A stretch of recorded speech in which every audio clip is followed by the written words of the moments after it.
Hello everyone, welcome to chemistry solvers. तो आपका chemical kinetics complete हो चुका है। अब देखते हैं उससे रिलेटेड पीवाईक्यू। ये आपके फेब 2022 से जून 2024 तक के पीवाईक्यू हैं, ठीक है। तो सबसे पहले हमारे रिसेंट वाले कुछ देख लेते हैं। अब रिसेंट में जून 2024 में आपका फर्स्ट क्वेश्चन था, consider the chemical reaction A to B at a particular temperature with equilibrium constant greater than 1। तो यहाँ पे जो इक्विलिब्रियम कांस्टेंट है उसको क्या कर दिया, ग्रेटर देन 1 आपको दिया हुआ है, ठीक है। और यहाँ पे पूछा क्या हुआ है, आपका जो ये एनर्जी लेवल दिए हुए हैं A और B के, इनके बीच में क्या रिलेशन होगा, ये आपसे पूछा हुआ था, ठीक है। तो हमें पता है कि जो डेल्टा जी होता है, डेल्टा जी क्या होता है, -RT/ln के इक्विलिब्रियम होता है।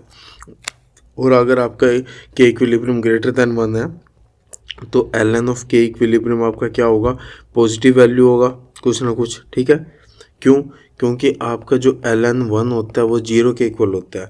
तो 1 से अगर हम कोई भी बड़ी वैल्यू रखेंगे वो आपका पॉजिटिव में जाएगा। तो यहाँ से मैं बोल सकता हूँ कि जो आपका डेल्टा जी आया, डेल्टा जी आपका नेगेटिव में आया, है ना। और डेल्टा जी क्या होता है, डेल्टा जी होता है G of product minus G of reactant, जो कि अगर नेगेटिव है यानी कि G of reactant is greater than G of product, ठीक है। तो यहाँ से मैं क्या बोल सकता हूँ कि जो आपके प्रोडक्ट हैं, ठीक है, उनके लिए जी वैल्यू कम है, यानी कि प्रोडक्ट आपके क्या है, प्रोडक्ट आपके मोर स्टेबल है, प्रोडक्ट आपके क्या है, प्रोडक्ट आपके ज़्यादा स्टेबल है। और अगर मैं स्टेबिलिटी को जो ये डेल्टा ई दे रखा है इसके साथ अगर जोड़ूं तो डेल्टा ई का जो गैप होता है अगर वो ज़्यादा होता है, इसका मतलब जो वो आपकी स्पीशीज़ होती है वो आपकी कम स्टेबल होती है, यानी कि लेस स्टेबल होती है ना। वो आपकी क्या होती है, वो लेस स्टेबल होती है, ठीक है। और अगर डेल्टा ई का जो गैप है वो कम हो तो वो आपकी स्पीशीज़ क्या होती है, मोर स्टेबल होती है ना। तो यहाँ से अगर मैं देखना चाहूँ तो प्रोडक्ट आपके ज़्यादा स्टेबल है, यानी कि जो डेल्टा ई का गैप होगा वो कम किसके लिए होगा, प्रोडक्ट के लिए होगा। और गैप ज़्यादा किसके लिए होगा, रिएक्टेंट के लिए होगा। रिएक्टेंट है आपका A, प्रोडक्ट है आपका B, ठीक है। तो यहाँ से आपका कौन सा आ गया, आपका आ गया ऑप्शन नंबर 1, ठीक है, समझ गए। चलो नेक्स्ट क्वेश्चन देख लेते हैं। नेक्स्ट क्वेश्चन है आपका, the correct statement about the pre exponential factor in Arrhenius equation. अब अर्हीनियस इक्वेशन क्या होती है, अर्हीनियस इक्वेशन आपकी होती है, अर्हीनियस इक्वेशन आपकी होती है k = a × e⁻−EA/RT। इसी को अर्हीनियस इक्वेशन बोलते हैं। और प्री एक्सपोनेंट फैक्टर कौन सा होता है, जो ये a होता है इसको हम बोलते हैं प्री एक्सपोनेंट फैक्टर। ये आपका क्या होता है, प्री एक्सपोनेंट फैक्टर होता है ना। तो अब इसके लिए अगर मैं बात करूँ, इतना हम सभी को पता है कि जो भी e⁻⁴ में आ जाए या फिर ln के साथ आ जाए वो क्या हो जाता है, वो हमेशा आपका क्या हो जाता है, यूनिट लेस हो जाता है, ठीक है। यानी ये क्वांटिटी आपकी क्या होगी, ये क्वांटिटी आपकी यूनिट लेस होगी, है ना। तो जो k की यूनिट होगी वही आपकी क्या होगी, a की यूनिट होगी, है ना। और k की यूनिट क्या होगी, k की यूनिट आपकी होती है मोल पर लीटर (1 - n) पर सेकेंड, है ना, यही होते हैं ना। और जिसमें n आपका क्या होता है, n होता है ऑर्डर, n क्या होता है, n होता है आपका ऑर्डर, ठीक है बात। चलो अब अगर n ऑर्डर हुआ तो यानी कि जो k की यूनिट है वो किस पे डिपेंड कर रही है, ऑर्डर पे डिपेंड कर रही है। तो जाहिर सी बात है a आपका यूनिट लेस तो होगा नहीं, है ना। उसके बाद देखते हैं इट नेसेसरी हैज़ पर सेकेंड इन हिज डायमेंशन।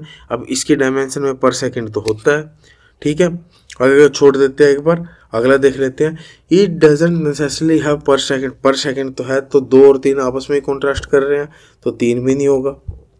उसके बाद it has concentration in its dimension, उसके डायमेंशन में कंसंट्रेशन, अब कंसंट्रेशन भी है। लेकिन अगर मैं फर्स्ट ऑर्डर की बात करूं, फर्स्ट ऑर्डर में हम देखते हैं, फर्स्ट ऑर्डर में क्या होता है, यूनिट आपकी होती है पर सेकेंड, ठीक है, यूनिट पर सेकेंड होती है। यहाँ पे आपकी कोई कंसंट्रेशन वाली टर्म नहीं होती, ये लेकिन इसने बोला है कि उसकी में तो कंसंट्रेशन वाली टर्म होती है, यानी कि आपका ये भी कैंसिल हो गया, ऑप्शन आ गया ऑप्शन नंबर 2। ठीक है, चलो नेक्स्ट देख लेते हैं। द रिएक्शन दे रखी है आपको, A2P consist of following 3 elementary step. ये आपको 3 एलिमेंट्री स्टेप दे रखे हैं। ठीक है, एक्टिवेशन ओवरऑल रिएक्शन के लिए आपको एक्टिवेशन एनर्जी बतानी है। ठीक है, अब जो ये पहला स्टेप है ये आपका क्या दे रखा है, A2I जो कि फास्ट है, और फिर सेकंड स्टेप है I2A, ये भी फास्ट है। ठीक है, ये आपका मैंने मान लिया ये K1 ये K2, तो ये आपका कुछ इक्विलिब्रियम स्टेप की तरह नहीं है, फास्ट है ना, A2I I2A, और सेकंड स्टेप आपका दे रखा है I2P। ठीक है, और ये दे रखा है स्लो स्टेप। ठीक है, इसको अगर लिखना चाहो तो फास्ट लिख लो। ठीक है, ये हो गया आपका फास्ट। ठीक है, अब इसमें हमें क्या, हम ये मैं मान लेता हूँ यहाँ पे ये है K3।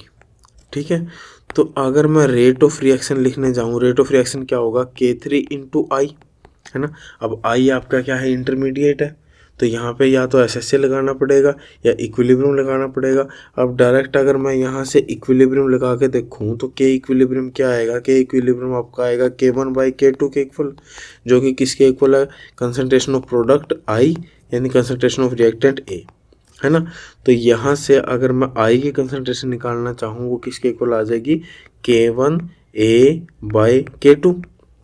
इसकी वैल्यू यहाँ पे रख देते हैं, R क्या आ जाएगा, K1 K3 by K2 into A, है ना। अब ये आपका क्या आ गया, रेट कांस्टेंट आ गया, है ना, ओवरऑल रेट कांस्टेंट आ गया। तो यहाँ से अगर मैं E ओवरऑल लिखना चाहूँ तो ये मैंने आपको बताया था। ठीक है, ये आपका सेकंड वीडियो में आया था शायद, सेकंड लेक्चर में, कि अगर प्रोडक्ट में आ रहा है तो वहाँ एक्टिवेशन एनर्जी को डायरेक्ट क्या कर दो, ऐड कर दो, EA1 प्लस EA3, और डिवीजन में आ रहा है तो उसको सब्ट्रैक्ट कर दो, माइनस EA2। ठीक है, तो E ओवरऑल आपका क्या हो जाएगा, ऑप्शन नंबर 4। ठीक है, नेक्स्ट स्टेप देख लेते हैं। The beta activity of 0.9 gram of carbon from the wood of present day tree. ठीक है, प्रेजेंट डे ट्री पे जो आपकी वैल्यू दे रखी है 0.25 दे रखी है। ठीक है, और वहाँ पे if the activity of 0.9 gram carbon isolated from the wood of an ancient artefact, इसकी वैल्यू दे रखी है 0.19। ठीक है, तो और टी हाफ दे रखा है आपको। ठीक है, आपको क्या बतानी है, एज बतानी है। अब ये जो भी आपकी न्यूक्लियर प्रोसेस होती है वो सारी क्या होती है, वो हब की होती है, फर्स्ट ऑर्डर होती है, ये तो हमने देखा ही हुआ है।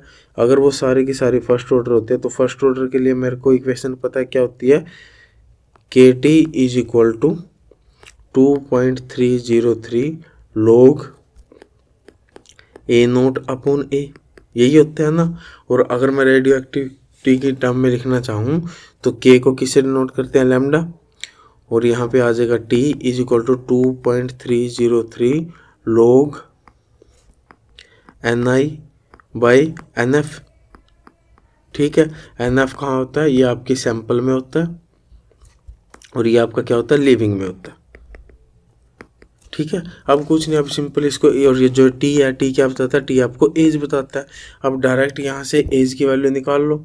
एज की वैल्यू क्या आएगी, एज आपकी आएगी, एज आएगी 2.303 डिवाइड बाई यहाँ पे आएगा लैम्डा। अब लैम्डा किसके इक्वल है, लैम्डा आपको यहाँ पे टी हाफ की वैल्यू दे रखी है, टी हाफ की वैल्यू दे रखी है ना। टी हाफ क्या होता है, टी हाफ होता है 0.693 अपॉन के या फिर अपॉन लैम्डा। ठीक है, तो लैम्डा की वैल्यू क्या आ जाएगी, लैम्डा आपका आ जाएगा 0.693 अपॉन टी हाफ, यही हुआ ना, 0.693 अपॉन में टी हाफ। तो इसकी वैल्यू डायरेक्ट क्या करो, इसकी वैल्यू रख दो, इसकी वैल्यू रखेंगे अगर हम तो ये आ जाएगा 0.693 इंटू टी हाफ, और टी हाफ कितना दे रखा है, टी हाफ आपको दे रखा है 5730 ईयर्स, है ना, इंटू लॉग ऑफ NI की वैल्यू कितनी दे रखी है 0.25, और NF की वैल्यू दे रखी है 0.19। ठीक है, अब सिंपली कुछ नहीं, अब इसको सोल्व कर लो, सोल्व करोगे तो ये आपका अप्रोक्स 2268 ईयर के आसपास ये आपकी वैल्यू आ जाएगी, यानी कि ऑप्शन नंबर 3। ठीक है, चलो नेक्स्ट क्वेश्चन देख लेते हैं। Number average degree of polymerization of self catalyze polyesterification और थर्ड ऑर्डर रिएक्शन, ये क्या दे रखा है, एक तो ये थर्ड ऑर्डर रिएक्शन दे रखी है, ठीक है आपको, और इनिशियल कंसंट्रेशन आपकी m0 दे रखी है, और बताना क्या, आपको बताना डिग्री ऑफ पॉलीमराइजेशन। अब सबसे पहले तो हमें डिग्री ऑफ पॉलीमराइजेशन पता होना चाहिए ना। डिग्री ऑफ पॉलीमराइजेशन आपका क्या होता है, वो आपका होता है इनिशियल कंसंट्रेशन जो कि है m0 divide by concentration at an time T m, ठीक है, ये हमें ये निकालना है, ठीक है, चलो निकाल देते हैं। तो थर्ड ऑर्डर के लिए मैंने आपको वैसे जनरल के लिए किसी भी ऑर्डर ऑफ रिएक्शन के लिए मैंने आपको एक जनरल फॉर्मूला लिखवाया था, वो क्या होता है 1/n-1 into 1/a⁻n-1 minus 1/a0⁻n-1 is equal to KT, ठीक है। अब यहाँ पे n कितना है, n3 है, इसकी वैल्यू मैं पुट कर सकता हूँ, तो ये आ जाएगा 1/2 इंटू 1/ मैं m ही लेके चल लेता हूँ m² minus 1/m0² is equal to KT आ गया, ठीक है। तो ये आ जाएगा 1/m² minus 1/m0² is equal to 2KT, ठीक है। और यहाँ से ये क्या आ जाएगा, अगर मैं m0 को उस साइड लेकर चला जाऊँ 1/m² is equal to 2KT plus 1/m0², है ना। अब m0 को क्या कर लो, m0 को यहाँ से एलसीएम ले लो, तो 1/m² is equal to 2K m0²T plus 1 divide by m0², यही होगा। m0 को उस साइड लेकर चले जाओ तो ये किसके इक्वल आ जाएगा, ये आ जाएगा m0² by m² is equal to 2K m0²T plus 1 के इक्वल आएगा।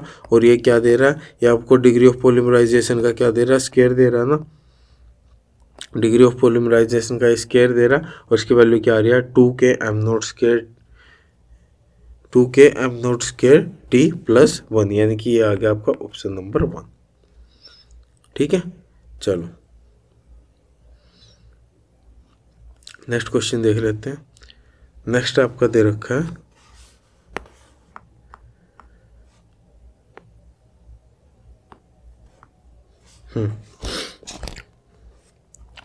The fluorescence of A is quenched by 10%, क्या दे रखा है, जो फ्लोरोसेंस है ए की वो 10% क्वेंच होगी, किसकी वजह से, बी की वजह से। बी की कंसंट्रेशन कितनी दे रखी है, बी की कंसंट्रेशन दे रखी है आपको 10 मिलीमोल, यानी आपका बी कितना है, बी है आपका 10 इंटू 10⁻³ मोलर, है ना। If the fluorescence lifetime of A in absence of B is 5 nanosecond, यानी कि टाउ नोट की वैल्यू दे रखी है, टाउ नोट की वैल्यू दे रखी है 5 इंटू 10⁻⁹ सेकेंड, है ना। और रेट कांस्टेंट हमें बताना है, रेट कांस्टेंट बताना है किसमें, ये बताना है पर मोल पर सेकंड के टर्म में बताना है, ठीक है। अब हमने क्या पढ़ी है, हमने स्टर्न-वोल्मर इक्वेशन पढ़ी है। स्टर्न-वोल्मर इक्वेशन आपकी क्या बोलती है, स्टर्न-वोल्मर इक्वेशन बोलती है जो क्वांटम यील्ड ऑफ फ्लोरोसेंस होगी किसमें, इन एब्सेंस, किसमें, इन एब्सेंस ऑफ क्वेंचर, क्वेंचर की एब्सेंस में जो क्वांटम यील्ड होगी फ्लोरोसेंस की, और क्वेंचर की प्रेजेंस में जो क्वांटम यील्ड होगी वो किसके इक्वल होगी, वो आगे 1 plus concentration of Quencher rate constant of Quencher into tau note, ठीक है। ये आपकी क्या बोलती है, आपके स्टर्न-वोल्मर इक्वेशन बोलती है। अब यहाँ पे क्वेंचर कौन दे रखा है, यहाँ पे क्वेंचर आपका बी दे रखा है, बी की आपकी कंसंट्रेशन आपके पास है, टाउ नोट की वैल्यू है, के क्या के है जो आपको निकालना है, ठीक है। अब यहाँ पे अब देखते हैं हमारा left hand side, left hand side में उसने क्या बोल रहा है कि अगर जो उसकी प्रेजेंस है, बी की प्रेजेंस कितना कर रही है, 10% उसको क्वेंच कर दे रही है, उसकी यील्ड को मतलब कि 10% कम कर दे रही है। यानी कि अगर मैं प्रेजेंस की बात करूं तो प्रेजेंस में उसकी यील्ड कितनी होगी, 10% कम होगी, यानी कि 90% होगी, 90% ऑफ क्यू एफ नोट, है ना, 90% होगा ना, 10% तो कम कर दिया, यानी इसकी वैल्यू हमें मिल गई। तो अब डायरेक्ट वैल्यू पुट कर देते हैं, डायरेक्ट वैल्यू पुट करेंगे Q F naught divide by 90/100, मैं इसको डायरेक्ट 0.9 लिख लेता हूँ, 0.9 of Q F naught is equal to 1 plus concentration कितनी दे रखी है, 10 इंटू 10⁻⁻3, ठीक है, मोलर इंटू रेट कॉन्स्टेंट के इंटू टाउ नोट कितना दे रखा है, 5 इंटू 10⁻⁻9 सेकेंड, ठीक है। ये आपका इससे कैंसिल हुआ। अब यहाँ से हम डायरेक्ट के की वैल्यू अगर निकाल लेंगे, के की वैल्यू आपकी कुछ 2.2 इंटू 10⁻9 के इक्वल आएगी पर मोल पर सेकेंड, ठीक है। ये आ गया आपका ऑप्शन नंबर 2, ठीक है। चलो नेक्स्ट क्वेश्चन देख लेते हैं। नेक्स्ट दिया हुआ the rate constant of a biomolecule according to collision theory, collision theory के अकॉर्डिंग आपका रेट कांस्टेंट की वैल्यू दे रखी है, ठीक है। E naught is related to activation energy, E naught और ई ए के बीच में आपको रिलेशन बताना है। ये आपका गार्डनर कंसेप्ट से आया था कि जो आपका ई ए होता है वो किसके इक्वल होता है, वो होता है E naught plus M R T के इक्वल होता है, ठीक है। और एम क्या होता है, एम आपकी जो प्री एक्सपोनेंट टर्म होती है, प्री एक्सपोनेंट टर्म में जो टेम्परेचर की जो पावर होता है वो आपके m की वैल्यू देता है। और यहाँ पे टेम्परेचर की पावर क्या है, टेम्परेचर की पावर है हाफ, तो m की वैल्यू आ जाएगी हाफ। इसकी वैल्यू सिंपल पुट कर दो, E A is equal to E naught plus R T by 2 आ जाएगा, ठीक है। तो कुछ नहीं, डायरेक्ट ये आपका R T by 2 option number 4 आ गया, ठीक है। चलो नेक्स्ट क्वेश्चन देख लेते हैं। The order of reaction, order of reaction आपका कितना दिया हुआ है, 2 दिया हुआ है। When concentration of A small, अगर ए की कंसंट्रेशन आपकी स्मॉल है तब ऑर्डर कितना दिया हुआ है, तब यहाँ से जो ऑर्डर आ रहा है वो 2 आ रहा है, ठीक है। और अगर ए की कंसंट्रेशन कितनी है, ए की कंसंट्रेशन अगर आपकी हाई है तो यहाँ से जो ऑर्डर आ रहा है, यहाँ से ऑर्डर आ रहा है 1, ठीक है। तो मैकेनिज्म बताना। अब यहाँ से अगर मैं ध्यान से देखूँ तो ये मेरे को कुछ किसकी तरह लग रहे हैं, ये मेरे को कुछ यूनिमोलिकुलर रिएक्शन का मैकेनिज्म नहीं लग रहा है, ठीक है। यूनिमोलिकुलर रिएक्शन के लिए आपका कुछ इसी टाइप का मैकेनिज्म था ना, ठीक है। यूनिमोलिकुलर रिएक्शन थी, कोलिजन होते हैं, एक एक्टिवेट हो जाता है ना, कुछ इसी टाइप से था। तो अगर मैं उसके लिए डायरेक्ट रेट लिखूं तो मैंने रेट आपको याद भी कराया था, वो क्या था, K1 K2 A square by K-1 A plus K2, ये आपका रेट था, ठीक है। और यहाँ पे मैं अगर ये अप्लाई करके देखूं, अगर मैं A की कंसंट्रेशन को हाई कर रहा हूँ तो यहाँ से मैं एज्यूम कर सकता हूँ कि K-1 A आपका मच ग्रेटर देन K2 हो गया, ठीक है। और ये अप्रोक्स ये यहाँ से मैं किसको, K2 को क्या कर सकता हूँ, K2 को नेगलेक्ट कर सकता हूँ। K2 को अगर मैंने यहाँ पे नेगलेक्ट किया तो रेट आया आपका K1 K2 A square by K-1 A, एक ए से एक ए कटा तो ये क्या आ गया, ये आपका फर्स्ट ऑर्डर आ गया, यानी कि हाई कंसंट्रेशन में फर्स्ट ऑर्डर आ रहा है, ये करेक्ट हुआ। दूसरा देख लेते हैं, अगर ए की कंसंट्रेशन कम है तो यहाँ से मैं मान लेता हूँ K-1 A is smaller than K2, ठीक है। तो यहाँ से मैं K-1 A को क्या कर दूंगा, नेगलेक्ट कर दूंगा।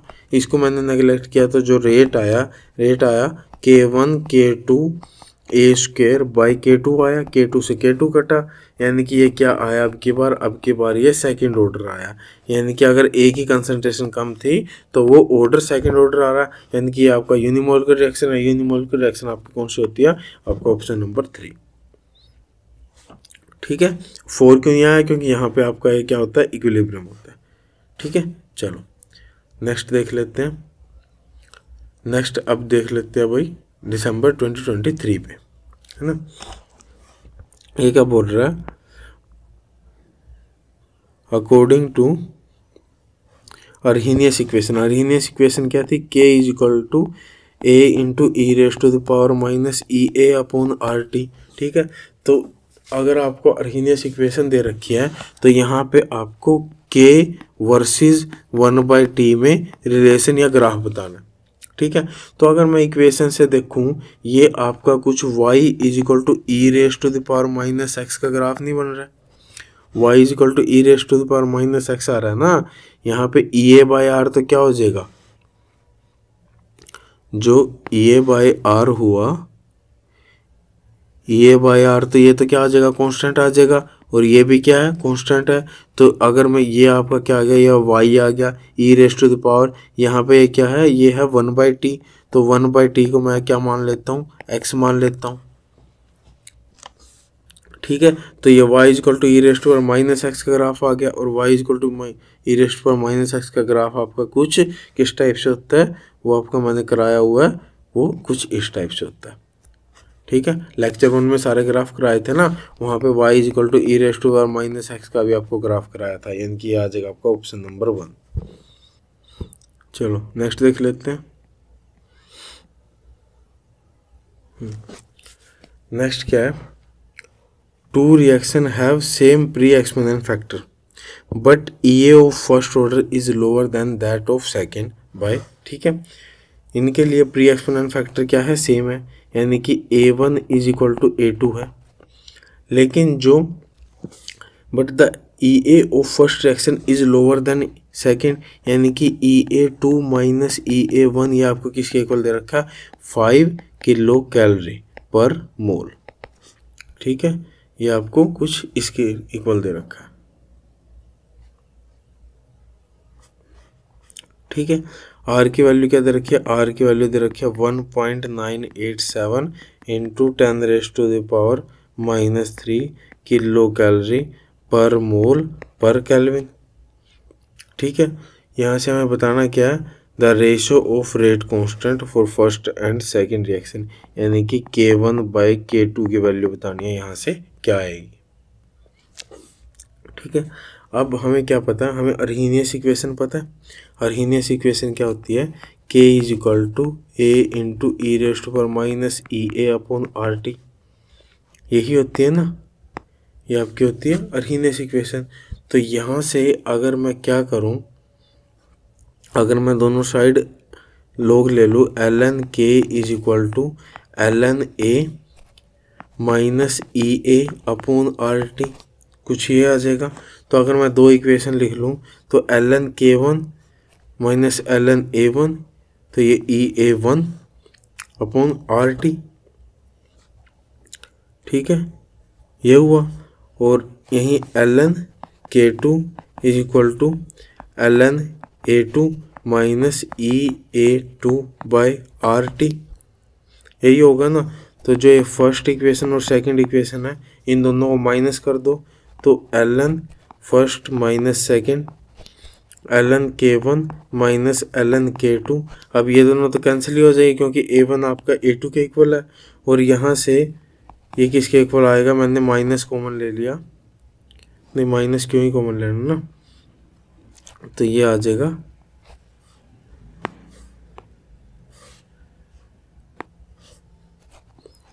EA2 minus EA1 into 1/RT। ठीक है, और इसको मैं क्या लिख सकता हूँ, इसको लिख सकता हूँ ln k1/k2 is equal to, ये कितना था difference, 5 kilo calorie per mole.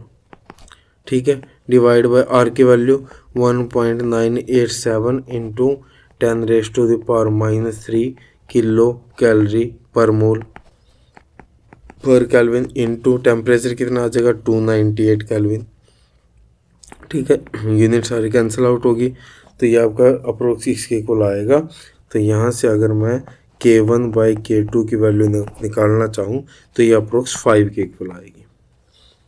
ठीक है, इसको निकाल के भी देख लो बेशक, तो ये अप्रोक्स आपकी 5 के इक्वल आएगी। ठीक है, चलो नेक्स्ट देख लेते हैं। नेक्स्ट क्या है, the isomerisation of cyclopropane to propene follow Lindemann mechanism in carried out at high pressure limit। ठीक है। तो आपको लिंडमैन यूनिमोलिकुलर रिएक्शन वही दे रखा है। ठीक है, वो किस पे है? High pressure. तो जो रेट होता है, रेट क्या होता है? R is equal to K1 K2 A square by K of -1 into A plus K2 at high pressure. High pressure पे क्या होगा? जो K-1 A यहाँ पे मैं कंसंट्रेशन के टर्म में लिख रहा हूँ, इसको प्रेशर के टर्म में भी आप मान सकते हो। ठीक है, तो ये आपका मच ग्रेटर देन क्या हो जाएगा? K2 हो जाएगा। K2 को नेगलेक्ट कर देंगे तो जो रेट आएगा वो क्या आएगा? K1 K2 A bye K of -1। ठीक है, यही आएगा ना। चलो, the ratio of rate constant of activation to deactivation. अब एक्टिवेशन क्या होता है? A प्लस A, ये क्या हुए? एक्टिवेट हुए, यानी कि K1। ठीक है, प्लस A। तो जो ये K1 होगा क्या होगा? Rate of activation. और डीएक्टिवेशन क्या होगा? K-1, वापस डीएक्टिवेट हो गए। तो इसने बोल रखा है कि जो K1 बाय K ऑफ -1 है, इनकी जो रेशियो है वो 10 के इक्वल है। ठीक है, and that of product formation. अब प्रोडक्ट कहाँ फॉर्म हो रहा है? आपका A स्टार से आपका प्रोडक्ट फॉर्म हो रहा है, यानी कि ये आ गया आपका K2। तो जो K2 बाय 2 डीएक्टिवेशन स्टेप, यानी K2 बाय K-1, वो आपका कितना दे रखा है? 15 दे रखा है। ठीक है, given the effective rate constant as 150 second inverse. अब इफेक्टिव रेट कांस्टेंट कौन सा होता है? इफेक्टिव रेट कांस्टेंट हम बोलते हैं कि ये आपका A से कुछ प्रोडक्ट B बना, तो यहाँ पे रेट था आपका K। ठीक है, या फिर K डैश बोल लो। तो जो ये K डैश होता है, ये आपका क्या होता है? ये होता है इफेक्टिव रेट कांस्टेंट है। यहाँ से अगर मैं रेट लिखूंगा तो वो क्या आ जाएगा? K dash into A। और इसको इन दोनों का अगर मैं रिलेट करूँगा तो यहाँ से जो वो K डैश आ जाएगा। ठीक है, K डैश किसके इक्वल आया था? K1 K2 A square bye K-1 A plus K2। Sorry, यहाँ पे स्क्वायर नहीं आएगा ना। ठीक है, ये इसके इक्वल आएगा। और इसको भी अगर मैं हाई प्रेशर पे लेके जाऊं तो जो K डैश आएगा वो किसके इक्वल आएगा? K1 K2 bye K-1। ठीक है, अब जो ये K डैश है, इस K डैश की वैल्यू कितनी दे रखी है? K डैश आपका दे रखा है 150 सेकेंड इनवर्स। तो कुछ नहीं, सारी वैल्यू पुट कर दो, ये आ जाएगा आपका 150 सेकेंड इनवर्स। और यहाँ पे K1 बाई K-1 की वैल्यू कितनी दे रखी है? 10 दे रखी है। और इनटू में आ जाएगा अब K2। ठीक है, K2 आपका ये आपको निकालना क्या है? डीएक्टिवेशन स्टेप निकालना, K-1 निकालना। तो K2 की वैल्यू क्या आ जाएगी? 15 K-1। तो ये आ जाएगा 15 इंटू K-1। ठीक है, तो यहाँ से ये 150 से 150 घटा तो K-1 आपका किसके इक्वल आया? 1 के इक्वल आ गया। ठीक है, तो ये आ गया ऑप्शन नंबर 2। समझ गए? चलो नेक्स्ट देख लेते हैं। ये आपको जबलोंग्स की डायग्राम दे रखा, आपको A, B और C बताना है। तो A क्या है? A आपका क्या है? इंटरसिस्टम क्रॉसिंग हो गया। ठीक है, B सेम स्टेट से जा रहा है, T2 से T1 में जा रहा है, तो यानी कि आपका क्या देगा? फ्लोरेसेंस देगा। और T1 से S0 यानी कि ये किस में जा रहा है? C आपका डिफरेंट स्टेट में जा रहा है, तो ये आपका क्या देगा? फॉस्फोरेसेंस देगा। ठीक है, तो देख लो अब कौन सा हो रहा है? इंटरसिस्टम क्रॉसिंग, B फ्लोरेसेंस और C, ये ऑप्शन नंबर 4 आ गया। ठीक है, आसान क्वेश्चन 4 नंबर में आया था ये। देखो, transition state we were developed to explain the, हाँ इसमें क्या पूछा? For a non linear transition state, एक नॉन लीनियर ट्रांजिशन स्टेट बन रही है आपकी। ठीक है, the effective number of vibration degree of freedom. अब नॉन लीनियर के लिए क्या होता है? ट्रांसलेशन कितने होते हैं? 3, रोटेशन भी आपके 3 होते हैं, वाइब्रेशन आपके 3n-6 होते हैं। लेकिन हमने देखा था एक्टिवेटेड कॉम्प्लेक्स या ट्रांजिशन स्टेट थ्योरी बोल लो या एक्टिवेटेड कॉम्प्लेक्स थ्योरी में बोल लो कि जो एक वाइब्रेशन फ्रीक्वेंसी होती है वो आपके एक्टिवेटेड जो कॉम्प्लेक्स होता है जो ट्रांजिशन स्टेट होती है उसको प्रोडक्ट में चेंज होने में यूज़ होता है, तो वो आपका एक वहाँ से माइनस हो जाता है, तो वाइब्रेशन आपके 3n-7 आएंगे। ठीक है, ये आ जाएगा 3n-7। ठीक है, नेक्स्ट देख लेते हैं। नेक्स्ट आपका दिया हुआ acetone undergo photo dissociation upon absorption at 330 nanometer light. ठीक है, तो आपकी वेवलेंथ कितनी दे रखी है? वेवलेंथ दे रखी है 330 नैनोमीटर। ठीक है, exposure of gas sample to acetone to a power कितनी दे रखी है? पावर दे रखी है 20 मिली वोट। ठीक है, और वोट की क्या होता है? वोट होता है आपका जूल पर सेकंड, तो मैं इसको बोल सकता हूँ 20 × 10⁻⁻3। ठीक है, जूल पर सेकंड। ठीक है, for a period of 3 hour, तो टाइम कितना दिया हुआ है? 3 आवर, यानी 3 × 60 × 60 सेकेंड। ठीक है, इतना टाइम दिया हुआ है। और in the photo dissociation of 75 micromole of acetone. ठीक है, तो डिसोसिएशन, फोटो डिसोसिएशन कितनी हुई आपके? 75 × 10⁻⁻6 मोल। ठीक है, आपको बताना है क्वांटम यील्ड। अब क्वांटम यील्ड कितनी होती है? जितना आपका रिएक्टेंट कंज्यूम हुआ या प्रोडक्ट फॉर्म हुआ, किसमें? मोल में, डिवाइड बाय अब यहाँ पे एनर्जी कंज्यूम। ठीक है, ये भी आपके मोल में। ठीक है, ये आपकी क्वांटम यील्ड होती है। अब एनर्जी को आपको किसमें? मोल में कन्वर्ट करना पड़ेगा। एनर्जी को मोल में कैसे कन्वर्ट कर सकते हैं? एनर्जी को मोल में ऐसे, पहले हम टोटल एनर्जी कैलकुलेट कर लेते हैं। हमारी टोटल एनर्जी लगी कितनी है? एनर्जी हमारी लगी है, पावर हमारी कितनी थी? 20 × 10⁻³ जूल पर सेकेंड। ठीक है, और टोटल टाइम कितना था? ये था 3 × 60 × 60 सेकेंड। तो सेकेंड से सेकेंड कटा तो ये आपकी कितनी आ गई? 6 × 36। ठीक है, इतनी आएगी ना, 6 × 36 जूल। तो टोटल एनर्जी आ गई आपकी इतनी। एक फोटोन की एनर्जी क्या होती है? एक फोटोन की एनर्जी होती है E = hc/λ, है ना, यही होती है ना, E = hc/λ। तो h की वैल्यू क्या आ जाएगी? 6.636 × 10⁻⁻34 जूल सेकेंड। ठीक है, C क्या? 3 × 10⁸ मीटर पर सेकेंड। ठीक है, यही होगा ना, और डिवाइड बाय लैम्डा कितना दे रखा है? 330 × 10⁻⁻9 मीटर। देखो मैं सबको यूनिट में क्या कर रहा हूँ? यूनिट में सबकी सेम रख रहा हूँ। ठीक है, अब ये एनर्जी आपकी किस में आई? मीटर से आपका मीटर कट गया, सेकंड से सेकंड कट गया, तो ये आपकी किस में आई? ये आपकी जूल में आई। तो जूल में तो हमारे पास पहले भी थी। ठीक है, हम क्या कर लेते हैं? 1 मोल की एनर्जी निकाल लेते हैं। ठीक है, 1 मोल में एनर्जी होगी कितनी? तो उसके लिए अगर मेरे को यहाँ पे जूल पर मोल में इसको लेना है, तो मैं क्या करूँगा? Na की यूनिट क्या होती है? Na की यूनिट आपकी होती है पर मोल। ठीक है, तो मैं इसको Na से मल्टीप्लाई कर दूंगा। ठीक है, इसको मैं क्या कर दूंगा? Na से मल्टीप्लाई कर दूंगा। Na से अगर मैंने इसको मल्टीप्लाई किया तो मेरी एनर्जी, Na की यूनिट क्या होती है? Na की यूनिट आपकी होती है पर मोल, तो ये मेरा जूल पर मोल में आ जाएगा, है ना। तो Na से अगर मैं इसको मल्टीप्लाई करके इसकी वैल्यू अगर मैं निकालता हूँ तो ये आपके कुछ 6.022 × 6.03 × 10⁻⁴ जूल पर मोल, कुछ इतनी आ जाएगी।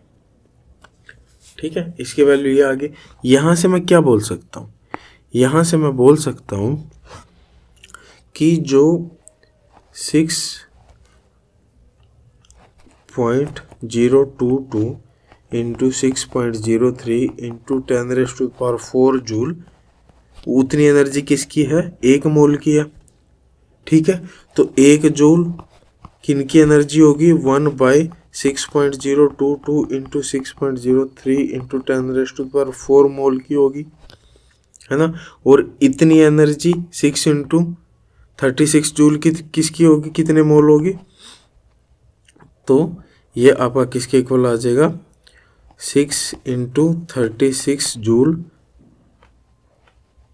ये आप में 1/6.022 इंटू 6.03 इंटू 10⁻⁴ इंटू 6 इंटू 36 मोल। ठीक है, तो यहाँ से हमने इतने जूल को किस में कर दिया, मोल में कन्वर्ट कर दिया। अब कुछ नहीं, डायरेक्ट जो ये वैल्यू आएगी इस वैल्यू को यहाँ पुट कर दो। ठीक है, फोटो डिसोसिएशन आपका दे रखा है 75 इंटू 10⁻⁻⁶, यही दे रखा है ना। तो इसको क्या करो, इसको डायरेक्ट यहाँ पुट कर दो।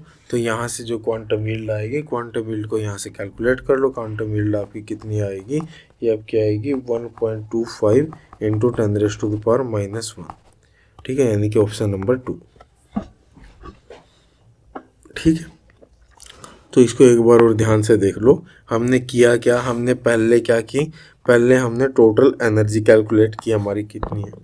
ठीक है, अब इस एनर्जी को हमें किस में कन्वर्ट करना था, मोल में कन्वर्ट करना था। तो मोल में कन्वर्ट करने के लिए मैंने 1 मोल जो फोटोन है उनकी मैंने क्या किया, उनकी मैंने एनर्जी निकाल ली। ठीक है, अगर 1 मोल मैं वो यहाँ से बोल सकता हूँ कि 1 मोल फोटोन की इतनी एनर्जी है, तो 1 जूल में कितने फोटोन होंगे, कितने मोल होंगे वो मैंने निकाल लिया। और हमारी जो टोटल एनर्जी है उसमें कितने मोल होंगे तो मैंने वो भी निकाल लिया। डायरेक्ट उसकी वैल्यू यहाँ पुट कर दी। ठीक है, सिंपल इतनी सी बात है। चलो नेक्स्ट देख लेते हैं। नेक्स्ट है आपका the rate of N acid catalysed reaction in an aqueous solution follow the rate equation given below. ठीक है, तो ये आपकी रेट इक्वेशन ये आपको फॉलो कर रहा है। The rate constant for the reaction in the ionic strength of 16 and 9 are K1 and K2। तो आपको log K1 बाई K2 की वैल्यू निकालनी है। तो हमें क्या, हमें इक्वेशन पता है। इक्वेशन क्या होती है, log K by K0 is equal to 2A, और अगर 3 है तो ZA ZB plus ZB ZC plus ZC ZA into √I, ये आपकी इक्वेशन होती है। और मैं log K बाई K0 को और मैं कैसे लिख सकता हूँ, log K बाई K0 को मैं log K minus log of K0 लिख सकता हूँ। ठीक है, अब सिंपल है, इनकी वैल्यू निकाल दो। इनकी वैल्यू कैसे, पहले 16 के लिए अगर मैं निकाल लूँ तो ये किसके इक्वल आएगा, log of K16 minus log of K0 is equal to 2A। 2A ये अप्रोक्स किसके, ये अप्रोक्स 1 के इक्वल हो जाता है आपका, वैसे लिख लो 2A। अब ZA ZB, ZA किसके इक्वल है, Z है आपका +1। ठीक है, ZB किसके इक्वल है, ZB आपका है -2 और ZC है आपका +1। ठीक है, तो इनको मल्टीप्लाई कर दो। तो ये ZA ZB ये आपका आ जाएगा -2 और ZB ZC ये भी -2 और ZC ZA ये आपका आ जाएगा +1। ठीक है, इनटू में √16। √16 कितना होता है, 4। ऐसे ही log K9 या फिर K1 और K2 दे रखा है ना, K1 K2 ही लिख लो। ठीक है, ये K1 था और ये K2 आ गया, minus log K0 is equal to 2A। अब ये भी सेम आएगा, -2 +1 और √3। ठीक है, इन दोनों का ये फर्स्ट इक्वेशन है, ये सेकंड इक्वेशन है। तो यहाँ से क्या कर दो, फर्स्ट माइनस सेकंड कर दो, तो ये आ जाएगा log K1 minus log K2, जो कि आपका किसके इक्वल होगा, log K1 बाई K2, है ना। तो ये यहाँ से क्या हो जाएगा, 2A कॉमन आ गया, -2 -4 +1 तो -3 आ गया। तो यहाँ पे ये आ जाएगा -3, ये कॉमन आ गया। ये था 4 माइनस, यहाँ पे 3 क्यों लिख रखा है, यहाँ पे 9 आएगा ना, यहाँ पे आएगा ये आपका 9। ठीक है, तो 4 माइनस 3 तो ये आ जाएगा 1। तो ये किसके इक्वल आ जाएगा, -6A। ठीक है, तो ये -6 शायद यहाँ पे गलती से मिसप्रिंट हो गया भाई, इसको क्या कर लेना, ये यहाँ पे -6 होगा। ठीक है, तो ये आ जाएगा ऑप्शन नंबर 4। समझ गए। चलो नेक्स्ट क्वेश्चन देख लेते हैं। नेक्स्ट है आपका रिएक्शन फॉलो द रेट लो। ये आपके क्या दे रखे हैं, यहाँ से मैं देख सकता हूँ कि ये सेकंड ऑर्डर है, क्या है ये, सेकेंड ऑर्डर है। इनिशियल कंसंट्रेशन आपकी ए नोट है, time taken for the concentration to reduce a naught by 4, ठीक है। यानी कि जो आपकी इनिशियल कंसंट्रेशन वो किस में चेंज हो जाए, वो आपकी ए नोट बाय 4 में चेंज हो जाए, उसके लिए आपको टाइम बताना। तो कुछ नहीं, सिंपल। सेकेंड ऑर्डर के लिए क्या होती है, 1/a minus 1/a naught is equal to KT, यही होता है ना। तो यहाँ से ये a की वैल्यू रखेंगे अगर मैं, तो यहाँ आ जाएगा 4/a naught minus 1/a naught is equal to k into में यहाँ पे कितना टाइम t, ठीक है। इसको t क्वार्टर भी बोलते हैं। तो ये कितना आ जाएगा 4 - 1 3/ka नोट, ये आपका टी क्वार्टर की इक्वल आ जाएगा, ठीक है, 3/ka नोट, ठीक है।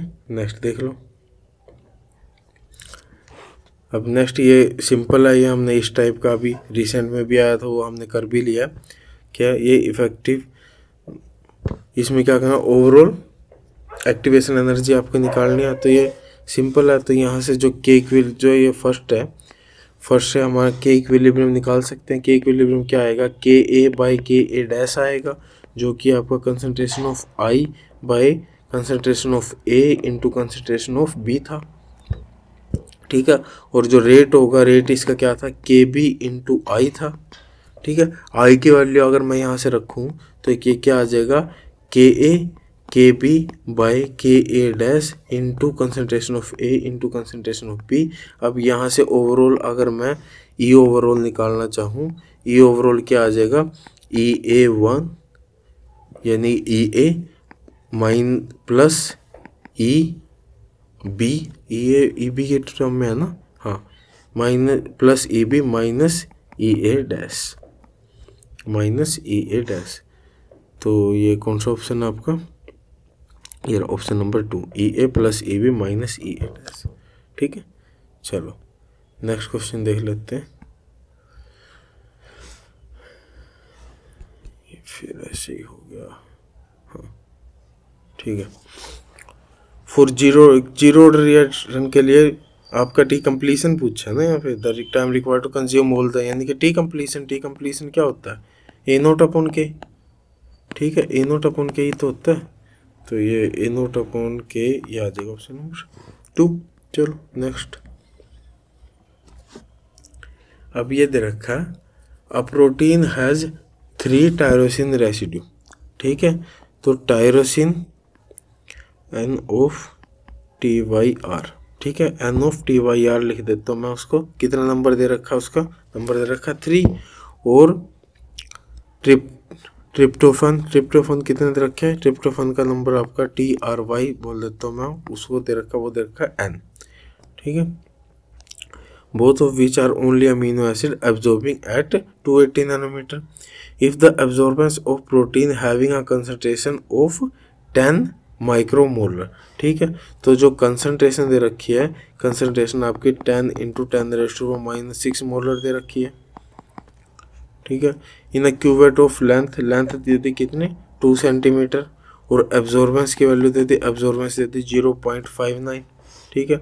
नंबर ऑफ ट्रिप्टोफन रेसिड्यू, तो हमें ये नंबर निकालना है N, ठीक है।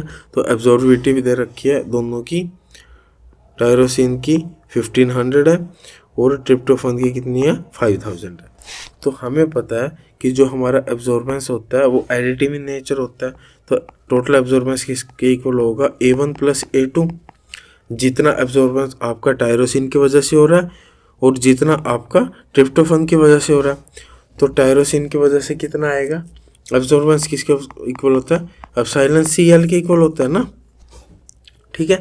लेकिन यहाँ पे इनका क्या आ रहा है, इनका नंबर भी दिया हुआ है, तो नंबर दिया तो नंबर भी आएगा बस सामने। तो एब्जॉर्बेंस कितनी दे रखी है, 0.59, ठीक है।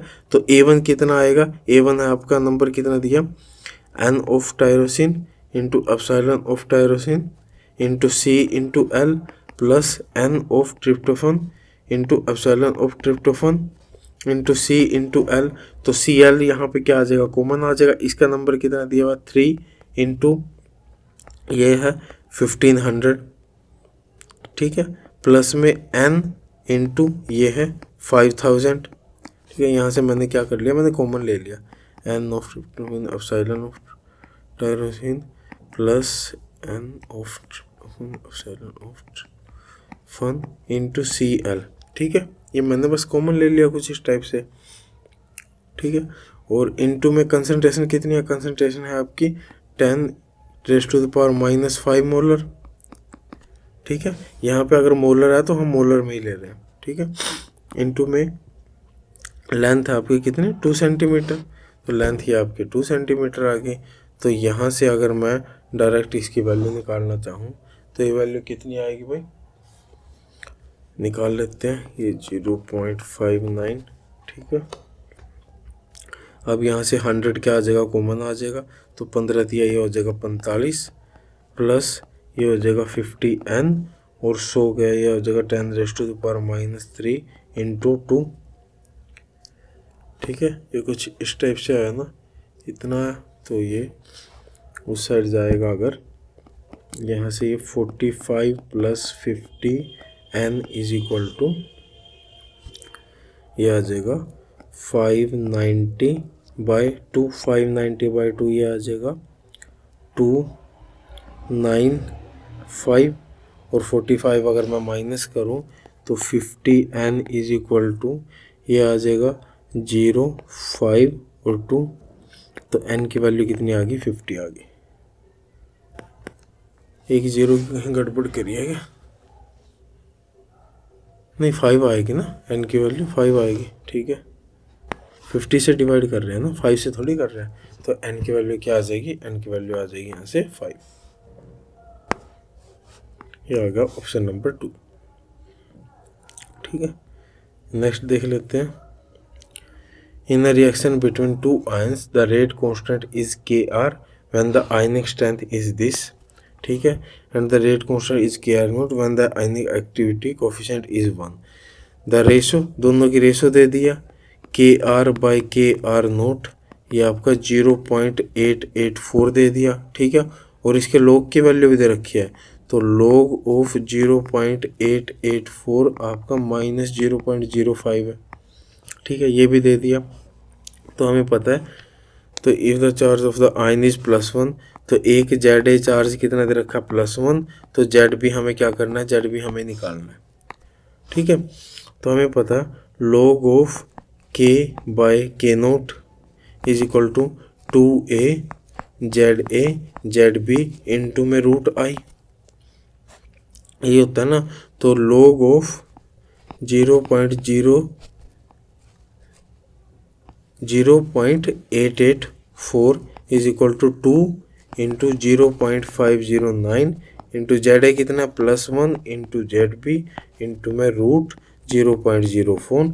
अब यहाँ पे सिंपल कुछ नहीं, सारी वैल्यूज दे रखी है, सारी वैल्यू कैलकुलेट कर लो, तो ZB अप्रोक्स आपका -0.777 आ जाएगा, ठीक है। तो ये आ जाएगा ऑप्शन नंबर 3, ठीक है भाई। चलो उसके बाद है carbonic anhydrase catalyst hydration of CO2 in red blood cell at pH this and this, the rate of reaction reaches at maximum value when carried out in the substrate concentration, ठीक है। तो ये कहाँ से आपका क्वेश्चन कहाँ से आई है, ये आपका एंजाइम कैटालिसिस वाले पार्ट से, ठीक है।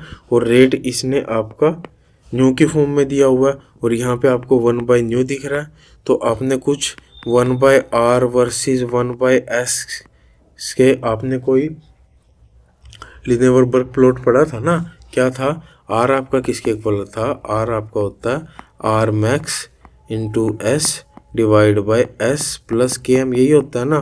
तो 1/R किसके इक्वल होगा, 1/R आपका होगा 1/R max plus Km/R max into 1/S, यही होता है ना। तो ये इसको अगर मैं जो ये मैंने फर्स्ट बोल दिया, ये सेकंड बोल दिया, फर्स्ट और सेकंड को अगर मैं रिलेट करूँ, फर्स्ट को एक बार मैं मल्टीप्लाई करके आगे लिख लेता हूँ, तो ये 1/R किसके इक्वल आ जाएगा 4 + 40/S नोट, ठीक है। ये मैं S नोट ही ले लेता हूँ, ठीक है। अगर मैं इसको फर्स्ट इसको सेकंड बोल रहा हूँ तो फर्स्ट और सेकंड को अगर मैं रिलेट करूँ तो 1/r मैक्स की वैल्यू आपकी क्या आ गई, 1/r मैक्स की वैल्यू आपकी आ गई 4, ठीक है। और km/r मैक्स की वैल्यू आपकी कितनी आ गई, km/r मैक्स की वैल्यू आपकी 40 आ गई। तो यहाँ से km किसके इक्वल आ जाएगा, km के into 1/r max, 1/r max आपका 4 इज इक्वल टू 40 और यहाँ से आपका ये आ गया 10। तो km की वैल्यू आपकी आ गई 10। यहाँ से पूछा क्या हुआ, कैटालिटिक एफिशिएंसी। कैटालिटिक एफिशिएंसी जो होती है वो आपकी किसकी K2/km होती है ना, K2/km होती है, तो हमें K2 निकालना पड़ेगा। तो R मैक्स कितना आया, R मैक्स आपका 1/4 यानी 0.25 आया। और R मैक्स किसके इक्वल होता है, K2 E0 के इक्वल 0.25 है ना, K2 E0 होता है। और E0 आपका कितना दे रखा है, 2.5 इंटू 10⁻⁻⁹। तो यहाँ से अगर मैं K2 निकालना चाहूँ तो K2 किसके इक्वल आएगा, K2 आपका आएगा 0.25 डिवाइड बाय, और ये कितना है 2.5 इंटू 10⁻⁻⁹। तो उसको मैं इसी के टर्म में लिख लेता हूँ। तो 0.25 को मैं क्या लिख सकता हूँ, इसको मैं लिख सकता हूँ 2.5 इंटू 10⁻⁻⁻1। तो ये कटा और ये कितना हो गया, ये 10⁸ हो गया, ठीक है। K2 आ गया, A1 आ गया, तो ये K2 कितना 10⁸, Km आ गया 10, तो ये आ जाएगा 10�7, यानी ऑप्शन नंबर 3, ठीक है, समझ गए। चलो नेक्स्ट देख लेते हैं। नेक्स्ट आपका दिया हुआ सिंपल आपका एसएसए का क्वेश्चन है। आपसे क्या पूछा हुआ, पॉसिबल इसके लिए मैकेनिज्म के लिए आपका रेट पूछा हुआ। तो रेट क्या आएगा, अब यहाँ से ये आपकी क्या है, ये आपका स्लो स्टेप है, स्लो स्टेप है, तो रेट आपका क्या आएगा, K2 इंटू में कंसनट्रेशन ऑफ HI इंटू में कंसनट्रेशन ऑफ H2O2, ठीक है। अब हम इसको दो तरीके से कर सकते हैं, एक तो हम इसको इक्विलिब्रियम से कर दें और एक हम इसको एसएसए से कर दें। तो इक्विलिब्रियम से तो यहाँ पे रैपिड इक्विलिब्रियम दिया हुआ है, तो यहाँ से डायरेक्ट मेरा जो K1/K-1 किसके इक्वल आएगा, HI by concentration of H positive into concentration of I negative, ठीक है। और यहाँ से मैं डायरेक्ट वैल्यू किस में पुट कर सकता हूँ, HI की वैल्यू मैं निकाल के, HI की वैल्यू मेरी क्या आएगी, ये आ जाएगी K1 H पॉजिटिव और I negative divide by K(-1), और इसकी वैल्यू अगर मैं पुट करूँगा तो जो रेट आएगा, रेट किसके इक्वल आएगा, यहाँ से जो रेट आएगा वो आ जाएगा K1 K2/K-1 into concentration of H positive, concentration of I negative और कंसनट्रेशन ऑफ H2O2, ठीक है। तो ऐसा कुछ ऑप्शन में दिख रहा है, ऐसा कुछ भी ऑप्शन में हमें नहीं दिख रहा है ना, तो यानी कि हमें यहाँ से नहीं जाना। अब हम एसएसए लगा के देखते हैं, ठीक है। एसएसए लगा के देखते हैं अगर, तो एसएसए अगर हम HI पे लगाएं तो HI पे हम एसएसए, तो रेट ऑफ फॉर्मेशन, तो फॉर्मेशन कहाँ कहाँ हो रहा है, एक तो फर्स्ट स्टेप में हो रहा है, तो K1 into H positive into I negative, ठीक है। और HI कहीं और फॉर्म हो रहा है, कहीं और फॉर्म नहीं हो रहा ना। उसके बाद इक्वल टू कंज्यूम कहाँ हो रहा है, एक तो रिवर्स में K-1 HI, ठीक है। उसके साथ साथ सेकेंड स्टेप में भी कंज्यूम हो रहा है, तो ये आ जाएगा K2 HI प्लस H2O2।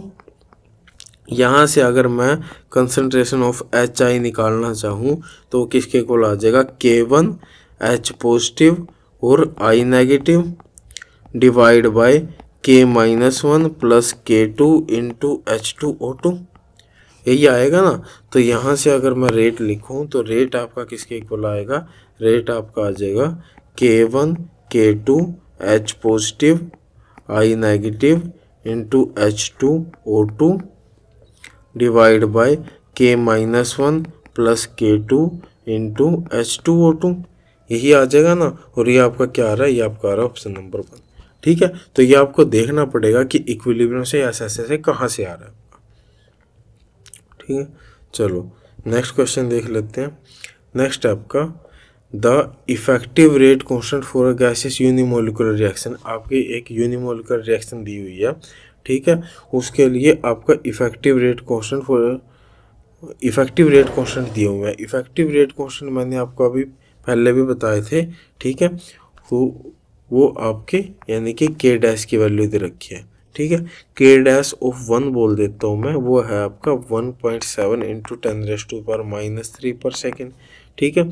और के डैश ऑफ 2 दे रखा है आपका 2.2 इंटू 10⁻⁴ पर सेकेंड, ठीक है। और इसके लिए जो कंसंट्रेशन है A1 वो किसके इक्वल है, वो है 4.37 इंटू 10⁻⁴ मोल पर डेसीमीटर क्यूब।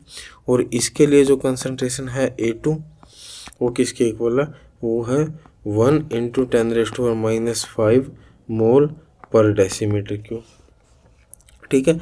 तो सिंपल यहाँ से मैंने आपको इक्वेशन कराई हुई है क्या, 1 upon K dash of 1 minus 1 upon K dash of 2 is equal to 1 upon K 1 upon A1 minus 1 upon A2, ठीक है। आपको क्या निकालना, रेट कांस्टेंट फॉर एक्टिवेशन, जो कि आपका क्या होता है, यही होता है ना, K1 बोलते हैं हम इसको, ठीक है।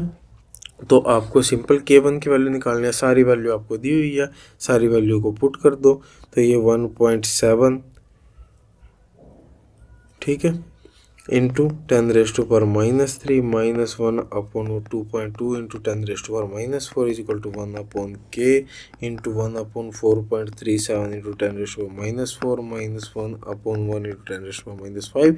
सिंपल के की वैल्यू कैलकुलेट कर लो, ठीक है। ये आपका कुछ 24.7 के आसपास आएगा, ठीक है। सिंपल था।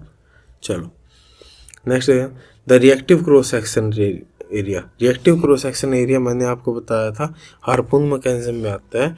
वो क्या होता है, ionization energy minus electron affinity is equal to E² by 4πε0 R, ठीक है। और जो इफेक्टिव क्रॉस सेक्शन एरिया, जो क्रॉस सेक्शन एरिया होता है वो होता है πr²।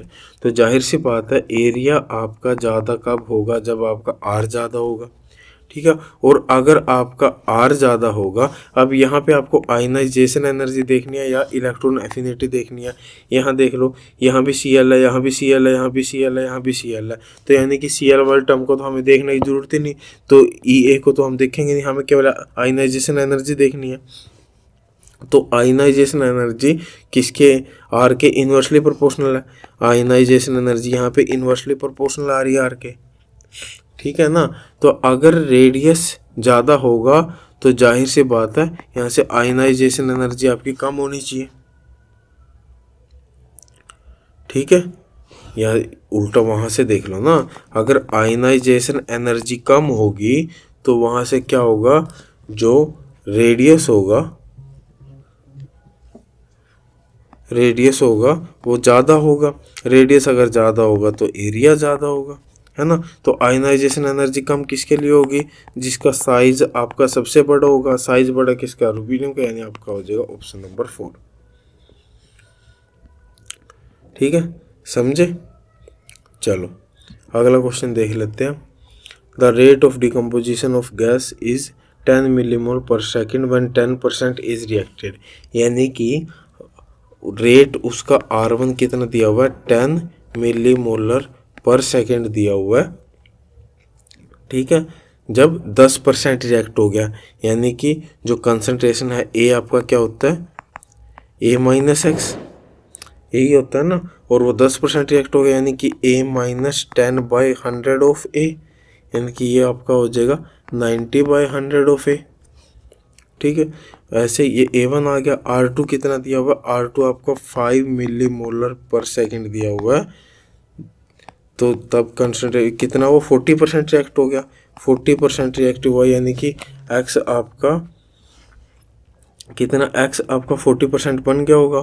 तो यानी A माइनस 40/100 ऑफ A, ये आ जाएगा आपका 60/100 ऑफ A। तो डायरेक्ट हमें रेट लॉ से हमें क्या पता है, R1/R2 is equal to A1/A2 raised to the power n होता है ना। रेट लॉ हमारा क्या होता है, R is equal to K A raised to power n होता है ना। तो डायरेक्ट यहाँ से आ जाएगा। तो पहला R1 10, ये 5, रेट ये कितना दिया हुआ है, ये हो जाएगा 9/6 raised to the power n। तो ये 3/2 यानी कि ये आ जाएगा 1.5 raise to the power n। अब 1.5 रेज़ टू n की वैल्यू अगर मैं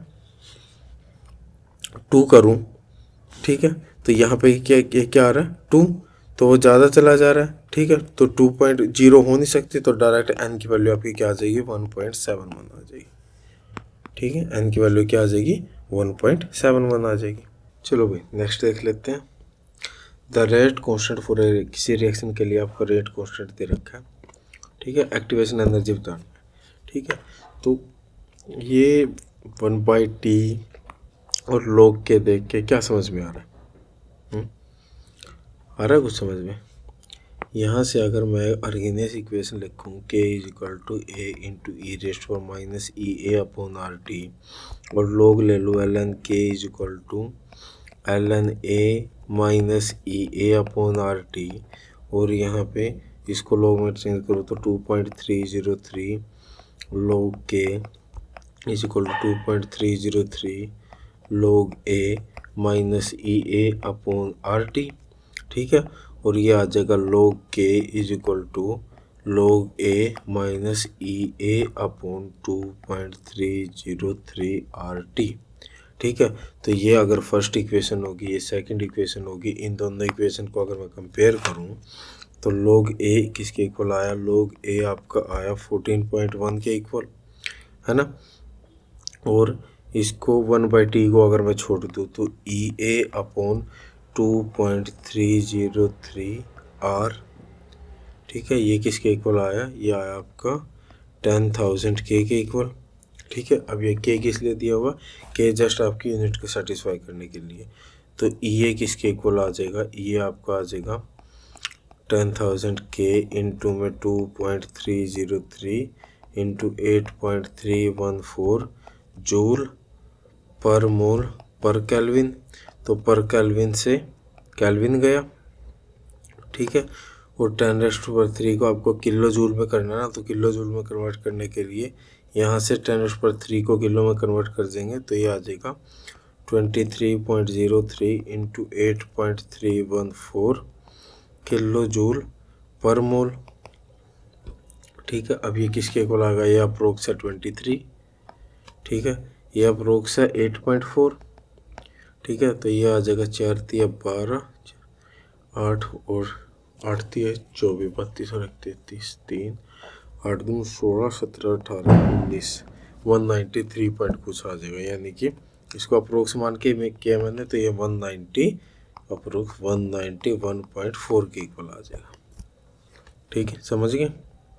चलो नेक्स्ट देख लेते हैं, ये आपका लास्ट क्वेश्चन, ठीक है। यहाँ पे आपको क्या दे रखा है कि इस रिएक्शन के लिए आपको इक्विलिब्रियम कांस्टेंट की वैल्यू दे दी, यानी कि के इक्विलिब्रियम किसके इक्वल होता है, जो कि होगा आपका K1/K2 के इक्वल, उसकी वैल्यू दे दी 0.16, ठीक है। इसके साथ साथ K1 की वैल्यू भी दे दी, ये आ गया आपकी 3.3 इंटू 10⁻⁻⁴ पर सेकेंड, तो K1 है तो K2 भी मैं निकाल सकता हूँ ना, K2 किसके इक्वल आ जाएगा 3. K2 आपका आएगा K1/0.16 यानी कि 3.3 इंटू 10⁻⁻⁴ डिवाइड बाई 0.16, ठीक है, पर सेकेंड, तो ये आपकी K2 की वैल्यू आ गई। फिर आता है the experiment is started with pure cis form, यानी प्योर सिस फॉर्म से आपका एक्सपेरिमेंट स्टार्ट हुआ था, यानी टाइम t इज इक्वल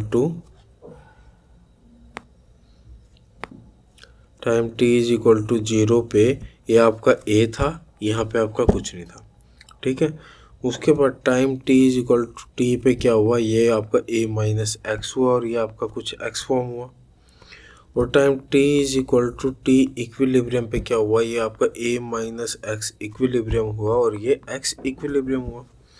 अब ये क्या बोल रहा है, ये आपको बोल रहा है कि time taken for half the equilibrium amount of trans isomer to be formed, यानी कि आप वो टाइम t बताओ, आपको क्या पूछ रहा है वो टाइम टी बताओ आप जब आपका जो ट्रांस होता है किसी टाइम टी पे, जो कि है आपका एक्स, वो किसके इक्वल हो जाए, half of the equilibrium amount, यानी एक्स इक्विलिब्रियम बाय 2 के इक्वल फॉर्म हो जाए।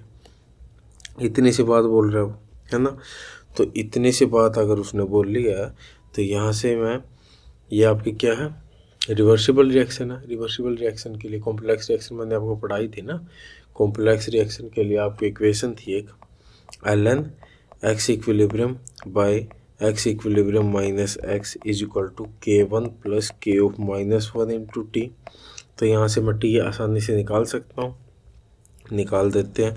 तो ln x इक्विलिब्रियम क्या है आपका, x equilibrium by x equilibrium minus x की वैल्यू क्या है, x इक्विलिब्रियम बाय 2, यह आ जाएगा k1 कितना 3.3 इंटू 10⁻⁻⁴, और plus k of minus one अगर मैं यहाँ से निकालना चाहूँ तो ये मेरा कितना आ जाएगा, तो ये आ जाएगा 20.625 इंटू 10⁻⁻⁴, यही आया ना।